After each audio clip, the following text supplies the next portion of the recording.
verse 1 and 2. ஆகையால் மேகம் போன்ற இத்தனை திரளான சாட்சிகள் நம்மை சூழ்ந்து கொண்டிருக்க பாரமான யாவற்றையும் நம்மை சுற்றி நெருக்கி நிற்கிற பாவத்தையும் தள்ளிவிட்டு விசுவாசத்தை துவக்குகிறவரும் முடிக்கிறவருமாய் இருக்கிற இயேசுவை நோக்கி நமக்கு நியமித்திருக்கிற ஓட்டத்தில் பொறுமையோடு கூட கடவோம். அவர் தமக்கு முன் வைத்திருந்த சந்தோஷத்தின் பொருட்டு அவமானத்தை எண்ணாமல் சிலுவையை சபித்து தேவனுடைய சிங்காசனத்தின் வலது பாரிசத்தில் வீற்றிருக்கிறார். ஹல்லேலூயா. நாங்கள் பார்க்கிறோம், இந்த எபிரேயர் நிருபத்தை ஆக்கியோர் யாருன்னு தெரியாது. ஆனால் அவர் எபிரேயர் சபைக்கு எழுதும்போது சொல்லுகிறார், நீங்கள் எப்படியாக உங்களுடைய ஓட்டத்தை நீங்கள் ஓட வேண்டும். இந்த காரியத்திலே தேவன் சொல்லியிருக்கலாம், ஒரு விசுவாசத்தின் நடையை நமக்கு தொடங்கி இருக்கிறார் சொல்லியிருக்கலாம். ஏன் அவர் அப்படி சொல்லவில்லை என்றால், இது துரிதமாக விரைவாக நாங்கள் செயல்பட வேண்டிய ஒரு காரியமாக இருக்கிறது. இந்த விசுவாச ஓட்டத்திலே நமக்கு தடைகள் உண்டாகும். நமக்கு பல விதமான தடைகள் நம்முடைய வாழ்க்கையில் உண்டாகும் என்றபடியா ஆண்டவர் நமக்கு அதை நீங்கள் ஓட வேண்டும் என்று சொல்லியிருக்கிறார். ஏன் ஓட வேண்டும் என்றால், அங்கே எனக்காக ஒருவர் அந்த முடிவிலே காத்திருக்கிறார். என்னுடைய ஓட்டத்தை ஓடி அந்த கையிலே நான் கொண்டு வர அந்த ரிலே, அந்த தடையை நான் அவரிடத்திலே கொடுக்க வேண்டும். விசுவாசமாகிய அந்த கோலை நான் அவரிடத்திலே ஹேண்ட் ஓவர் பண்ண வேண்டும். அவர் இங்கே தொடங்கி வைத்ததை நான் முடிக்க வேண்டும்.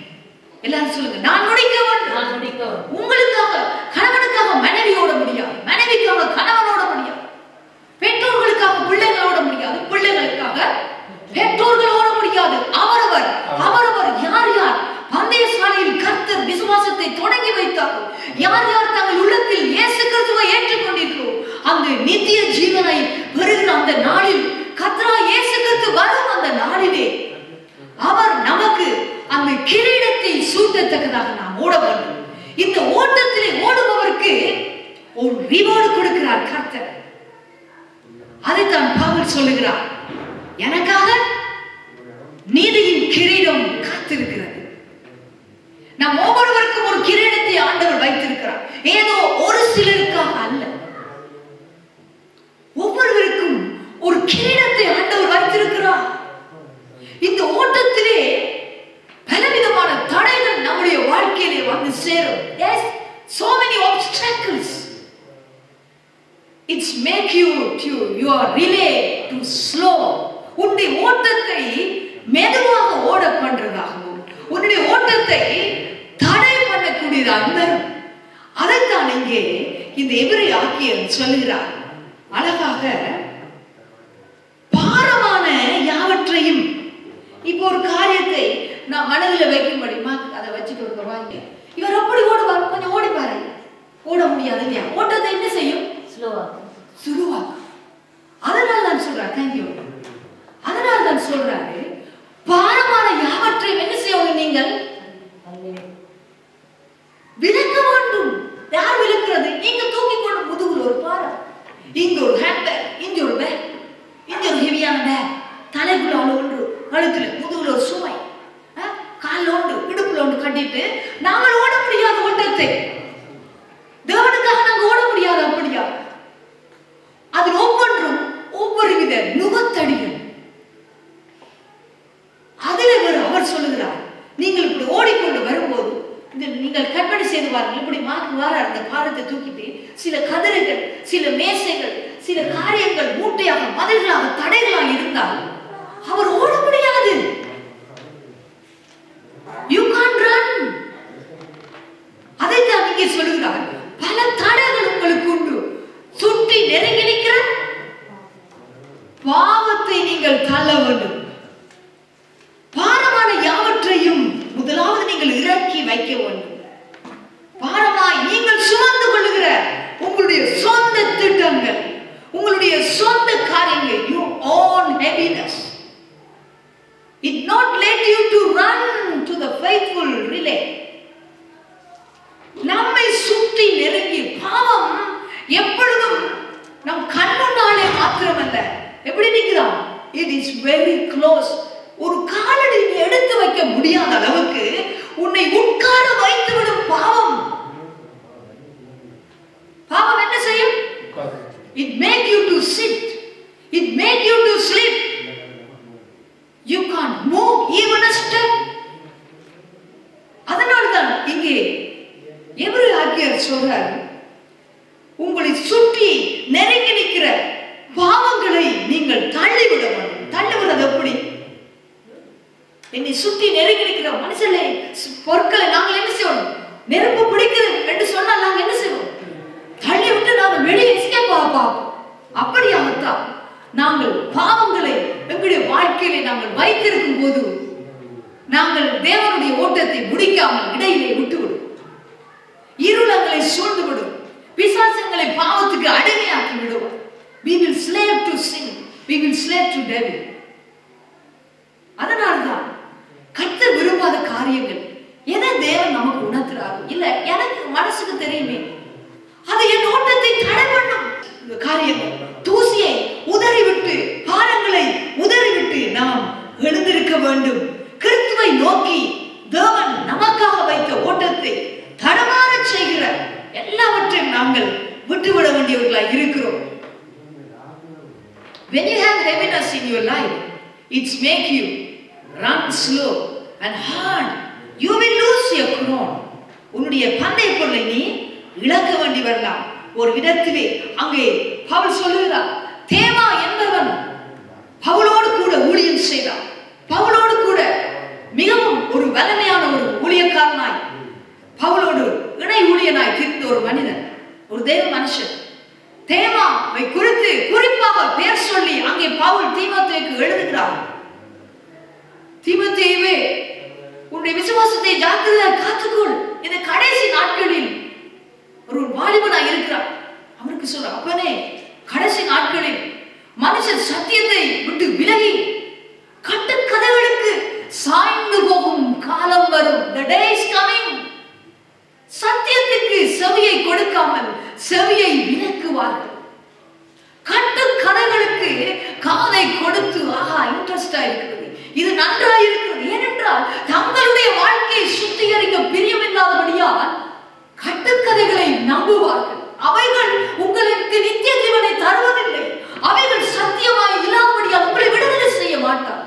ஆகவே தீமோத்தேயுக்கு எழுதும்போது பவுல் சொல்கிறார், நீ மனத்தெளிவுள்ளவனாய் இருக்க வேண்டும். தீமோத்தேயுவே, தேமா என்பவன் இந்த பிரபஞ்சத்தின் மேல் ஆசை வைத்து, என்ன வைத்தான்?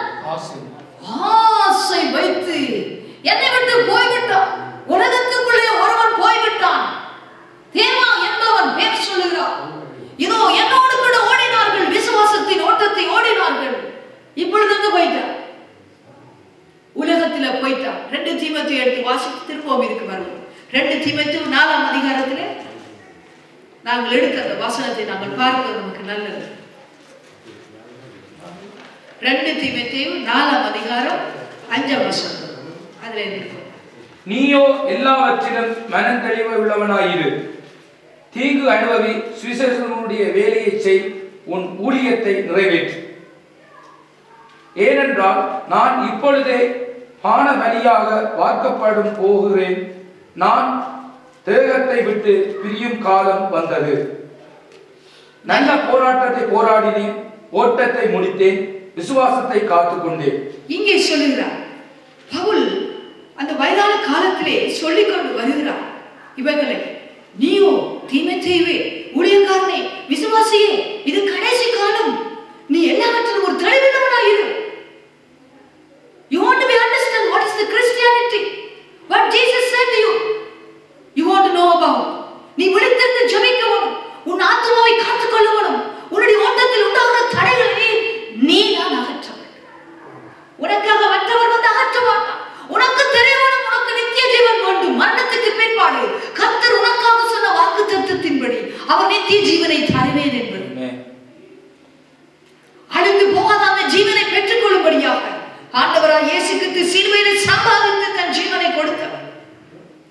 அங்கே பவுல் சொல்லுகிறார், ஏன் நான் உனக்கு சொல்லுகிறேன் என்றால், வாலிபனாகிய தீமோத்தேயுவே, உன் ஊழியத்தை நீ நிறைவேற்று.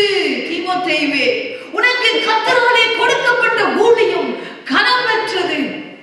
அதற்கு ஒரு ரிவார்டு கர்த்தர் கொடுப்பார். பரலோகத்தின் ராஜாவுக்கு நீ வேலை செய்கிறாய்.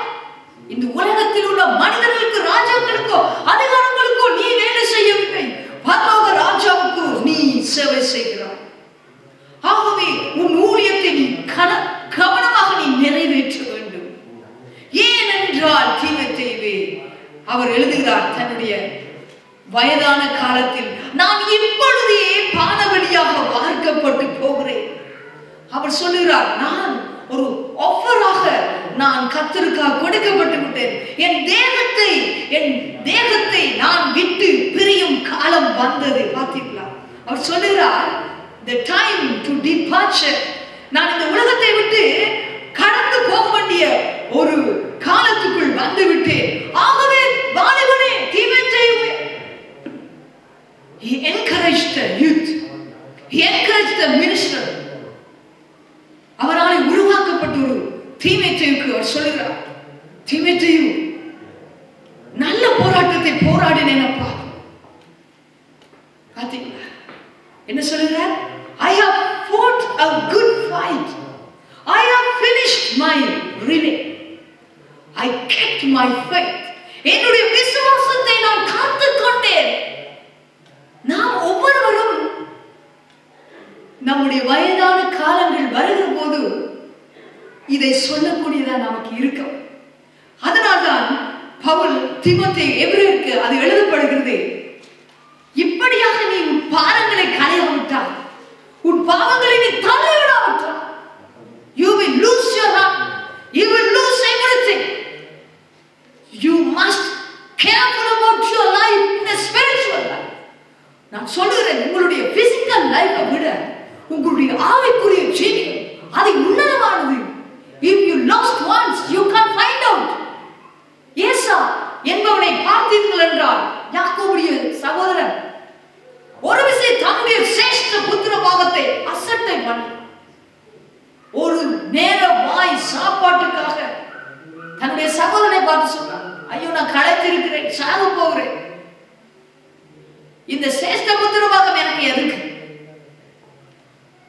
இதோ நீ அதை எடுத்துக்கோ, அந்த கூளை எனக்கு வை, நான் சாப்பிட்டு என் பசி ஆற வேண்டும். When you have temptation also, you don't lose your good portion of Jesus Christ in your life. கர்த்தரை நீ விட்டு போடாதே. உன்னுடைய இச்சைகளுக்காக, உன்னுடைய சொந்த காரியங்களுக்காக, உன்னுடைய பிசிக்கல் லைஃபுக்காக, உன்னுடைய ரட்சிப்பை நீ இழந்து போ. ஒரு நேர சிற்றின்பத்துக்காக, ஒரு நேர ஆசைக்காக அங்கே நீ இழந்து போவாய். சிம்சோனை போல கண்ணீரோடு தேடுகிறான். ஏசா கண்ணீரோடு தேடியும் அவன் கடைசி வரை அதை கிடைக்கவில்லை அவனுக்கு. பாவம் என்பது மோசமானது. உங்களை மோசம் போக்குகிற பாவம் பழைய பாம்பாகிய வலு சர்ப்பம் என்று பாவத்தை குறித்து பவுல் எழுதுகிறார். பழைய பாம்பாகிய அந்த வலு சர்ப்பமாகிய பாவம், ஏவாளை வஞ்சித்த அந்த பாவம், அவனை வஞ்சித்து அவனை உரித்து நிர்வாணியாக்கி போட்டது, கற்றுக் கொடுத்த ஆசீர்வாதங்கள் இழக்க காரணமாயிருந்த அந்த வலு சர்ப்பம் தந்திரமாக உன்னுடைய வாழ்க்கையிலே கடந்து வருவான். கர்ச்சிக்கிற சிங்கம் போல யாரை விழுங்கலாம் என்று வகை தேடி சுற்றித் திரிகிறார். அவருடைய வாய்க்குள்ளே நீ அகப்படாதபடி அந்த பாவத்தை நீ சுற்றி தள்ளு. நெருங்கி நிற்கிற பாவத்தை நீ உதறி தள்ளு. அது உனக்கு இன்பம் போல இருக்கும். அது உனக்கு பஞ்சு வெச்சை போல இன்று இருக்கும்.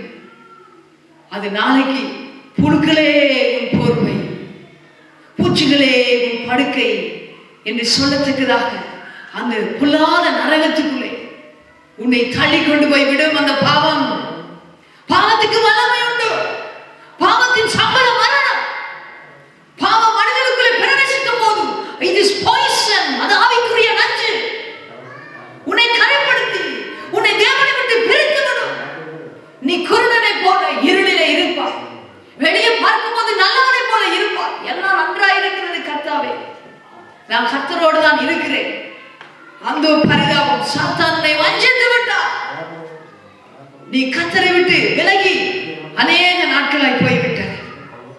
ஆகவே பவுல் சொல்லுகிறதை பாருங்கள். இதுதான் நம்முடைய வாழ்க்கையில முக்கியம். நல்ல போராட்டத்தை நான் போராடினேன். நமக்கு ஒரு போராட்டம் இருக்கிறது. ஏன் இந்த ஓட்டத்தை தடை செய்ய அநேக போராட்டங்கள் நமக்கு வரும். போராட்டம் என்பது நாங்கள் எதிர்க்க வேண்டிய ஒரு காரியம். பாவத்தை நாங்கள் எதிர்த்து நிற்க வேண்டும். பவுல் சொல்லுகிறார், நீங்கள் பாவத்துக்கு எதிர்த்து நிற்க தந்ததால் இன்னும் நீங்கள் ரத்தம் சிந்தவில்லையே. பவுல் ஒரு இடத்தில் எழுதுகிறார், பாவத்துக்கு எப்படி எதிர்த்து நிற்க வேண்டுமா? ரத்தம் சிந்தத்தக்கதாக என்று சொன்னால் அவ்வளவாக நாங்கள் நமக்கு எதிராக பாவ போராட்டங்களுக்கு நம்மை லேசாக விட்டு விட்டால் கர்த்தர் உங்களை ஒருபோதும் பயன்படுத்த முடியாது. பாவத்திற்கும் தேவனுக்கும் நாம் ஊழியம் செய்ய முடியாது. பாவத்தோடு விளையாடுகிறவன், பாவத்தை தன்னுடைய வாழ்க்கையிலே வைத்துக் கொண்டு மனம் திரும்பாமல், he not repent but he sleep with the sin. He done so many things against God, but he think that doesn't matter. It's okay. Everybody is living like that. But for me, இப்படியா உன்னை நீ கேட்டுக்கொண்டாயானால் உன்னுடைய ஆத்துமா கொஞ்சம் கொஞ்சமாய் மரித்துக் கொண்டு போகிறது. கர்த்தருடைய கிருபையை நீ வீணாக்காதே. தேவன் சொல்லுகிறார், எனக்கு மகனே தூசியை உதறிவிடு. அவை கர்த்தருடைய சத்தத்துக்கு நீ செவி கொடுக்க வேண்டும். பாவம் செய்யும் போது பயம் நமக்குள்ளே வந்து விடுகிறது. ஆதாமும் ஏவாளும் பாவம் செய்ததுனால் மரங்களுக்குள்ளும் பட்டைகளுக்குள்ளும் ஓடிப்போய் ஒளிந்து கொண்டார். பயம், அதுவரை அவர்களுக்கு பயம் என்றால் என்னன்னு தெரியும். இருள் உங்களை சூழும் மரண பயம் சூழ்ந்த வழியிலே ஆதாமுக்கு பயம் உண்டாயிற்று. பயம் என்பது விசுவாசத்தின் எதிரி. இங்கே பவுல் சொல்கிறார், விசுவாசத்தை காத்துக் கொண்டேன். I kept my faith. I have finished my run. Really, I have fought a good fight. Hallelujah. அங்க பாருங்க, நமக்காக 8ஆம் வசனத்தை வாசித்தால், இது முதல் நீதியின் கிரீடம் எனக்காக வைக்கப்பட்டிருக்கிறது. இப்படியா ஓட்டத்தை முடிக்கிறவங்க இப்படியாக சொல்லக்கூடும். நீதியுள்ள நியாயாதிபதியாகிய கர்த்தர், அவர்தான் நம்முடைய இரட்சகராகிய இயேசு கிறிஸ்து, the judge, righteous judge. அந்த கர்த்தர் வரும்போது என்ன செய்வார்? அந்நாளிலே எனக்கு அதை தருவார். அவருடைய விசுவாசத்தின் அறிக்கை பாருங்கள். எனக்கு மாத்திரமல்ல, இதைத்தான் நாம் கவனிக்க வேண்டும். அவருடைய பிரசன்னமாகுதலை விரும்புகிற யாவருக்கும் அதை தருவார். எதற்காக இந்த கிரீடம் கொடுக்கப்படும் தெரியுமா? நீங்கள் நினைக்கலாம், ஓ இந்த ஓட்டத்தை நாங்கள் ஓடுறதால இதுல ஒரு கிரீடம் கிடைக்கிறது. அப்படி இல்லை. இதுல சொல்ற அர்த்தம், உள்ளான அர்த்தம் என்னன்னு சொன்னால், தேவனுக்காக உன்னை நீ பரிசுத்தமாக காத்துக் கொள்வதனால், கர்த்தருக்காக அவருடைய வருகைக்காக உன்னை நீ நீதிமானாக வாழ உன்னை ஒப்பு கொடுக்கிறதுனால், இந்த பாவங்களை தள்ளிவிட்டு இயேசுவோட வார்த்தைக்கு நேரே நீ வருவதனால், இயேசுவோட ஐக்கியமாயிருக்க நீ வருவதனால், தேவனோடு உறவோடு நீ வருவதனால், நான் கர்த்தருக்குரியவன் என்று உன்னை நீ வேறுபடுத்திக் கொள்வதால், நீதான் அந்த பாவத்தை உதறி தள்ளிவிட்டு தேவனிடத்தில் ஓடி வரும் பொழுது அங்கே நீ நீதிமானாக உன்னை ஒப்பு கொடுக்கிறாய் தேவனுக்கு. அநீதிகள் உன்னுடைய வாழ்க்கையிலிருந்து தேவன் அகற்றி போடுவார். வேதம் சொல்லுது, அநியாய இயேசுவின் நாமத்தை சொல்லுகிற எவனும் எவனும் எவனும் அநியாயத்தை விட்டு விலக கடவன். கர்த்தரை நேசிக்கிற மனிதர்கள் தீமையை வருத்த விட வேண்டும். தீமை அநீதி எல்லாம் பாவம்தான். அவைகளை வருத்த விடணும். அது உள்ளத்துல வச்சுக்கொண்டு நீ எப்படி தூங்குற? உள்ளத்துல அடுக்க வச்சுக்கொண்டு பாருங்க. ஒரு வீட்டுக்குள்ள ஒரு நாய் வந்து கக்கா இருந்து வச்சா அதை வச்சு நீங்க படுக்க போட்டு தூங்குவீங்களா? Can you sleep like that? எப்படியாவது முதல்ல என்ன செய்வீங்க? அந்த அழுக்க நீங்க அகற்றுவீங்க. அதே போல தான் நீங்க. That's the same thing. என்ன செய்யணும்? First want to clean our heart. நம்முடைய இருதயம் தேவன் தங்கும் ஸ்தலம். God dwelling inside your heart. So you need to clean in your heart. You need to confess your sin.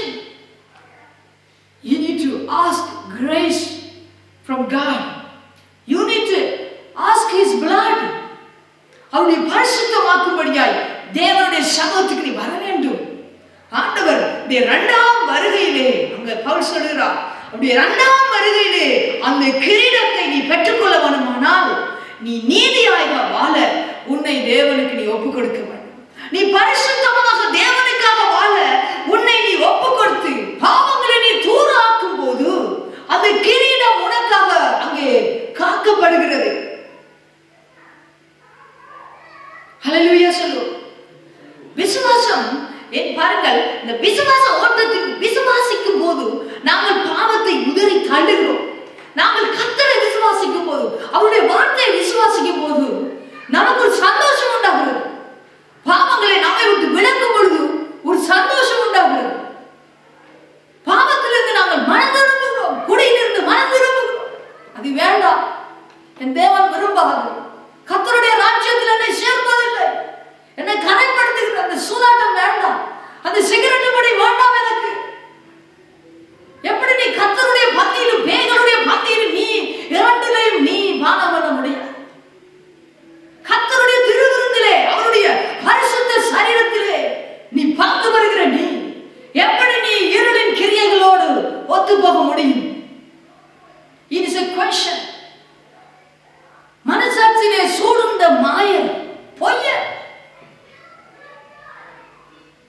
மனம் திரும்பு repent from the sin. பாவத்தை வச்சுக்கொண்டு நீங்கள் வாழ்க்கையிலே இயேசுக்காக வாழலாம் யோசிக்கலாம்.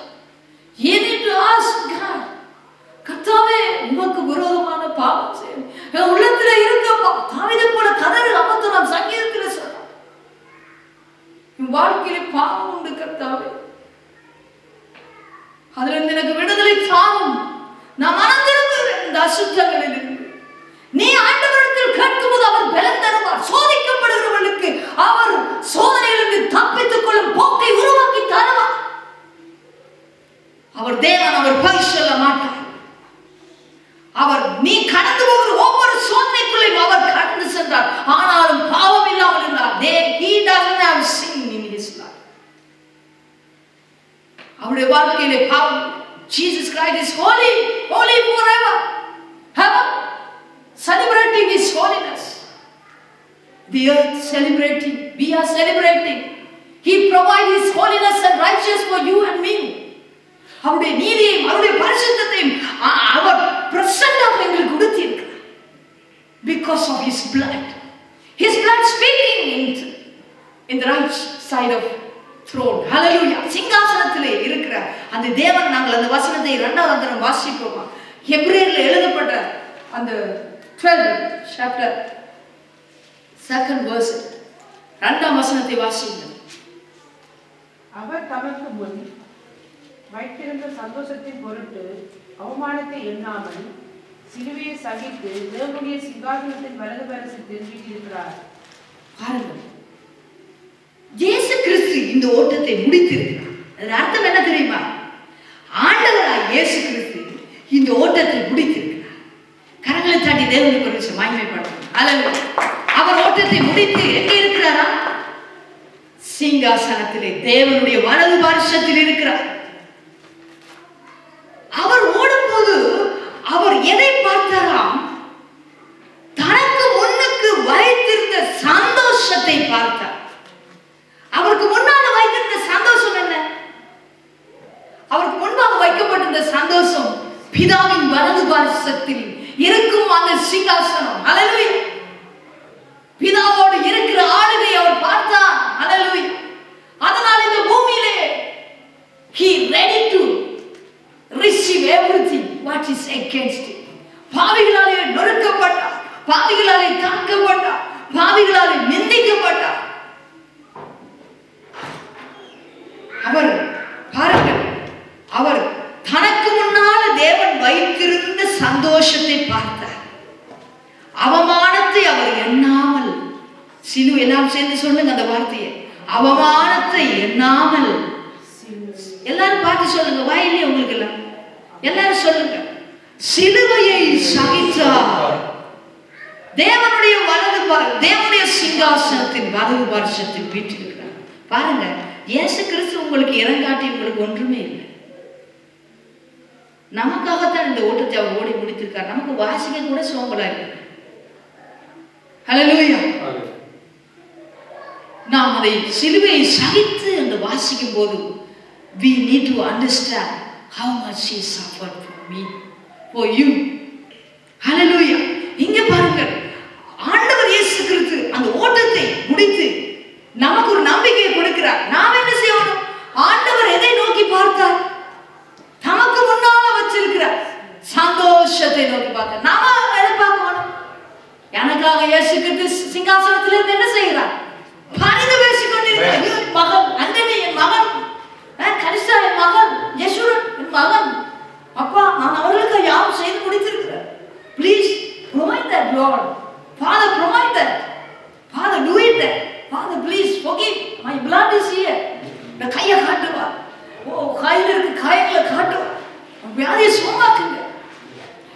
அவர் பரிந்து பேசுகிறார். எப்படி செய்யறார்? பரிந்து பேசுகிறார். அவர் நல்ல ஆண்டவர். பாத்தீங்களா? அதை சொல்றதுக்கே கொஞ்சம் கூச்சமா இருக்கு. பரிந்து பேசுகிறார். அவர் நமக்காக எவ்வளவு வாய் ஓயாம கேட்டுக்கொண்டே இருக்கிறார் நமக்காக. அதனால இன்னும் நாம இருக்கிறோம், புழைச்சி கிடக்கிறோம். இல்லாட்டி அனனியா சப்பீரா கூட அண்டங்க போட்டு கட்டிப்பாங்க. Hallelujah. Amen. Glory to God. Glory to Jesus.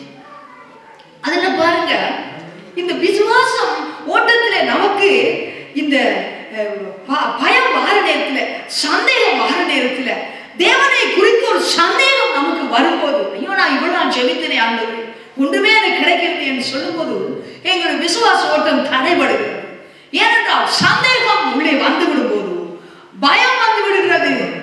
அதனாலே சோர்வு, டிப்ரெஷன், சோர்வு வந்து விடுகிறது. ஜெபத்திலே சோர்வு, ஆராதிக்க முடியாத சோர்வு. ஏனென்றால் விசுவாசம் இல்லை. ஜெபிப்பதற்கு நமக்கு விசுவாசத்தோடு போகணும். விசுவாசம் இல்லாமல் நாம் ஜெபிக்க முடியாது. விசுவாசம் இல்லாமல் சிலர் ஜெபிக்கிறாங்க, விசுவாசம் இல்லாம.